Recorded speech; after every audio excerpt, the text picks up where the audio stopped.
You done partying, huh? Clubbing? Come home now? Come on. Bitch. Yep. Mau, lươn. Mau. Mau.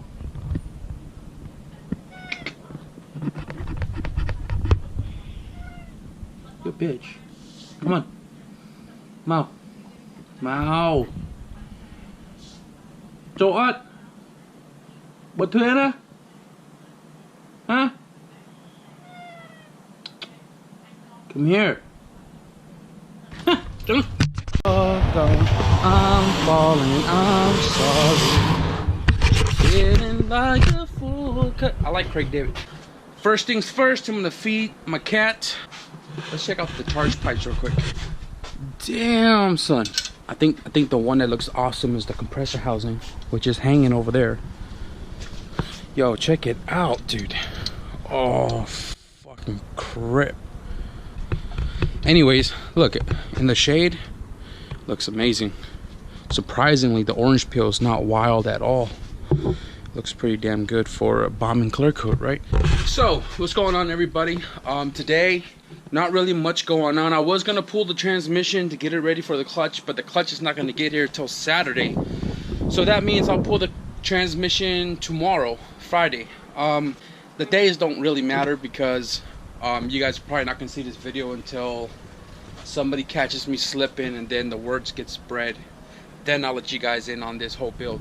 But what I'm gonna do today is I'll get you, bro. Don't worry.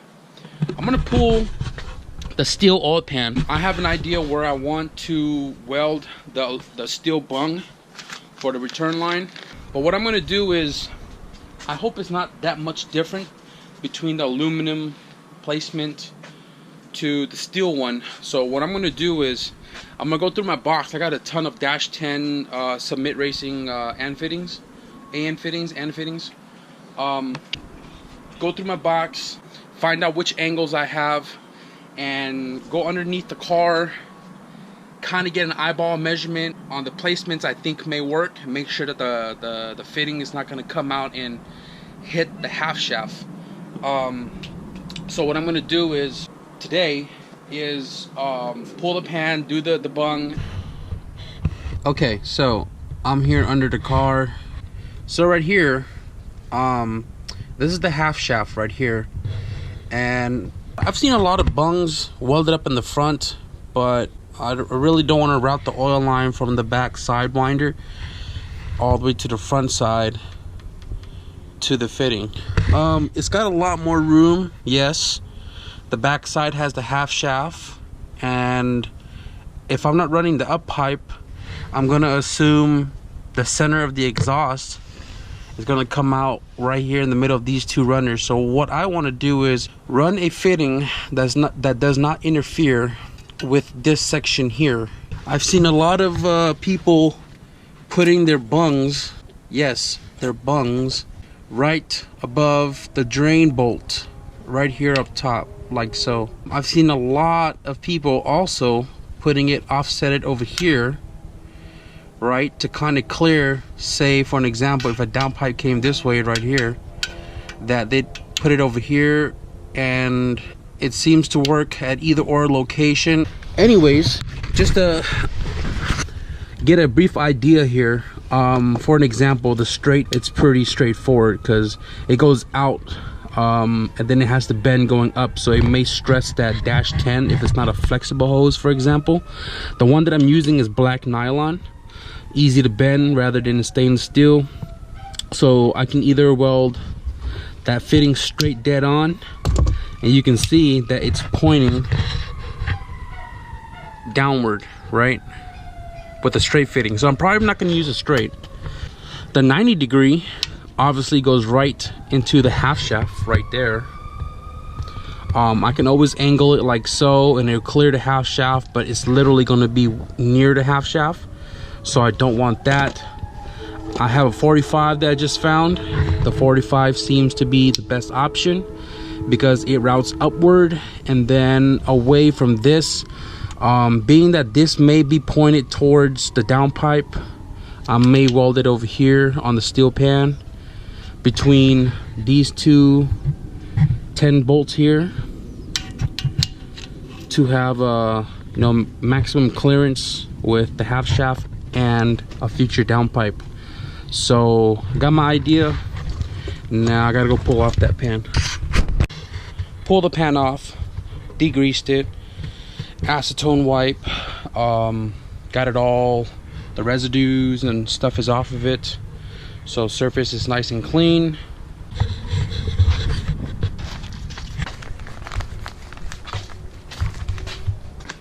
So these two are mine. Let me give this to my brother.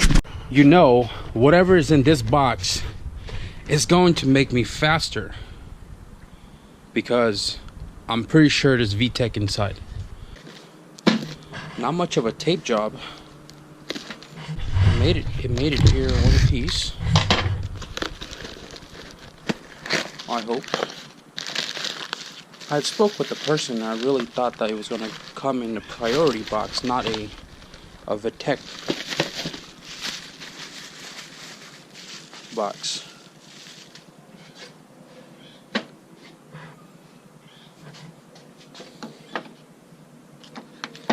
I was a little skeptical about buying stuff online, because fake versus real. Thank God this is real. Blow valve for the wagon, but tile wastegate came in. That's definitely good, and I can check that off my list. Came with the clamp, and then I bought the O-ring, which is over somewhere.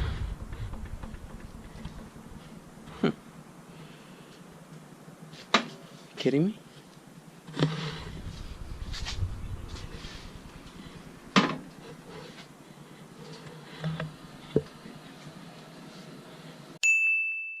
Okay, so second package. Shout out to Brian for always taking care of me and getting the package out on time, because really needed all these fittings to complete this project. 6 of these, GT35R return flange with a -10 built in. This right here is T3 T4 universal. I got 2 of these dinglings, because one is going to be for the wagon, the other one is going to be for the single cam. So I got these guys, and then oil feed from the oil pressure sensor, both the K and the single cam. One is a -4, which is the eBay line. One is a -3 to my Garrett 60-1. So got all this squared. I can technically build my line today if I really want to drain the oil and put the new pan on, but we'll see how that goes. So for the oil pan return bung, I have chosen to do top left of the drain bolt, because my downpipe is going to be somewhere here, right here. But I trimmed the tab right here, not all the way up to the surface, but I trimmed it enough where I'm going to put this as high as I can to ensure that I'd have a 100% drain back system for the turbo to the oil pan. I'm going to drill the hole a tad bit bigger than this, just enough to where I can see the lip of this back side of the fitting here, and not the exact size of this hole, so that way I can weld it on the inside. Because being as high as possible here, it's going to be hard to kind of get up in that corner unless I just kind of blob over it. But less hassle to do it on the back side. Definitely cleared of the 210 mil here. Shouldn't be a problem bolting it back up. So I'm gonna drill that hole out and prep all the surface, clean it thoroughly so there's really no oil residue left.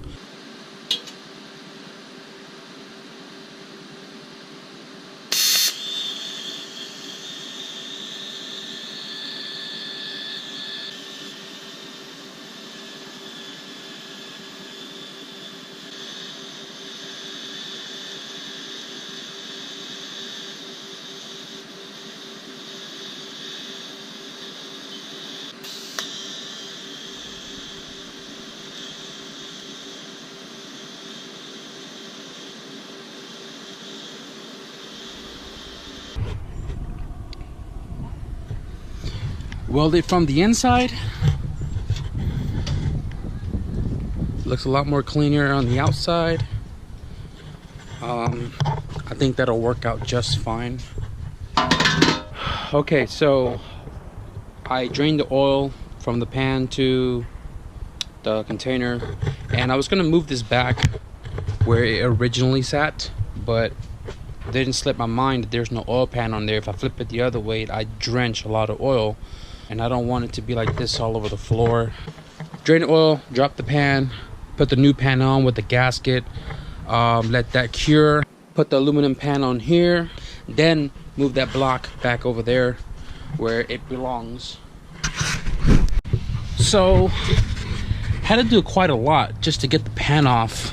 The aluminum one has the built-in flywheel bracket on it, so a little extra more bolt, but I had to take off my alternator relocating bracket to allow me to get to this bolt right here. It's a 10 mil. So once I got that off, the pan just needed a little bit of prying, and it came right out fairly clean. So I'm gonna let it finish dripping. I got the bag under here because I don't have my board. I usually have under here to catch oil, my catch pan that sits under the car. I drained the transmission fluid. It's fairly new because I just changed it out recently, so I'm gonna reuse it. Theoretically, if I never change it out, it never changed. This was thoroughly cleaned, dried out. It didn't smell like Gatorade before I put the Honda transmission fluid in it. So you want to give me shit about it, go for it, whatever. So I'm gonna let this finish dripping out. I'm gonna clean the surface out, get all the, there's no oil on here, it's fucking dry. I think there was an issue my friend was telling me about that I need to address before putting the steel pan on. I don't know what it is yet, but I'll figure it out fairly quickly. The first thing I am noticing, or maybe not, maybe I'm tripping, it might be the dowel pin, but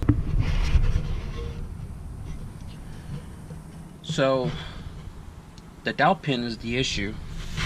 You're gonna have to remove the dowel pin from the block in order for that pan to sit flat, because I tried it and it's a good like 3 mil gap. Not the easiest to take off when you're laying under the car with no leverage.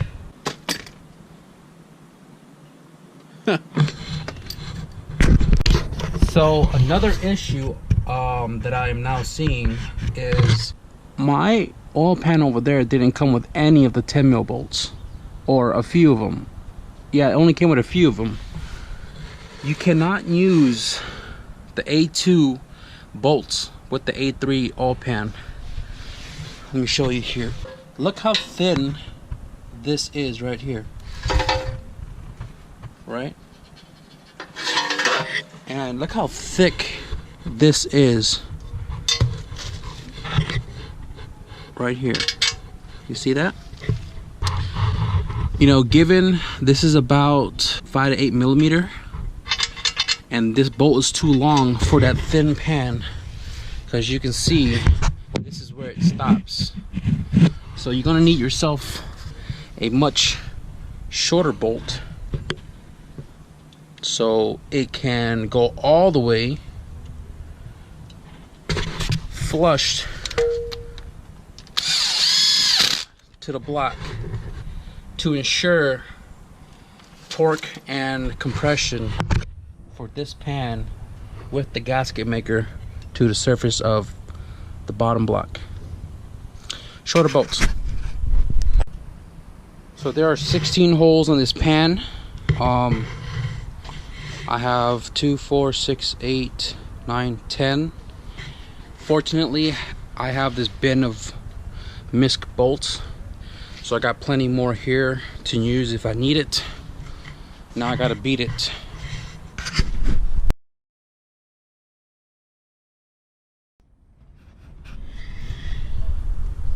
Beat it. Steel pan is officially on.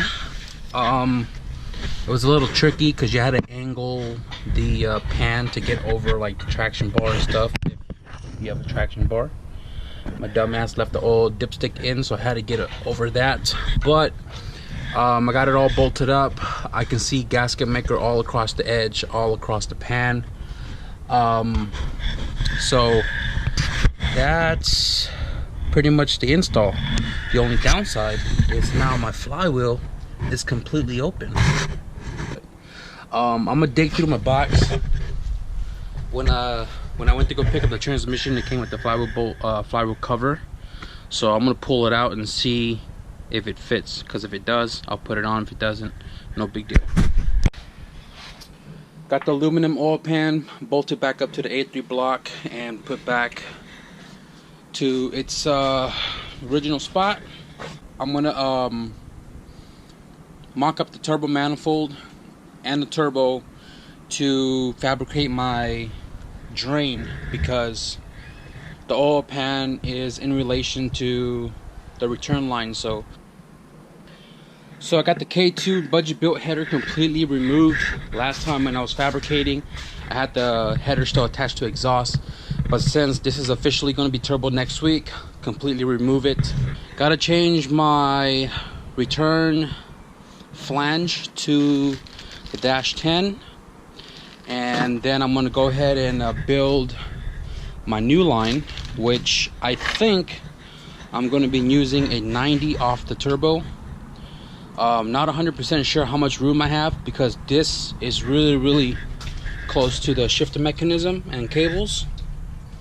So I'm going to change it out, mock it in there real quick, see what room I have to play with, and then build my return line and possibly install one of the oil feed adapter to the oil pressure sensor, and get that all ready as well. So I have enough room for the 90. I don't know if you can see it. 90. Now I'm gonna run my black nylon on that 90 and then route it down, see how long I need it before I trim it, and to find my 45. So can't really see it. My dash 10 line is on the fitting right here. The fitting is connected to the turbo. Line goes towards the back. Underneath, you can see attached to my 45. The 45 clears the half shaft perfectly. When you build your line, give it a little bit of slack. So downpipe, going to guesstimate somewhere right here. I'm gonna give this whole section right here for the downpipe to run. So here we got some slack. I'm gonna run this line all the way to the subframe, so that way I know for sure I have a lot of slack like that. You want to measure this going into the fitting 1.5 inches or so, give or take. So I'm gonna push this up to the subframe, right, and then I'm gonna route it to the fitting using this one, this back piece right here, as an example of how far I am going to measure and cut this line, right? So subframe right here or so. I'm gonna mark this real quick and show you what, how I do this. You can see this black on black, but what I did was I took measurement subframe to the fitting right there. I put electrical tape, about 2 rounds, to let me know this is where I'm going to cut it. So I'm going to pull it out and give it a trim, fit it into the fitting, and then reinstall it to see my fitment. I'm using a cutoff disc like so. I cut the electrical tape somewhat on the electrical tape to keep the nylon from fraying, which is going to help get the hose into this sleeve. a lot easier.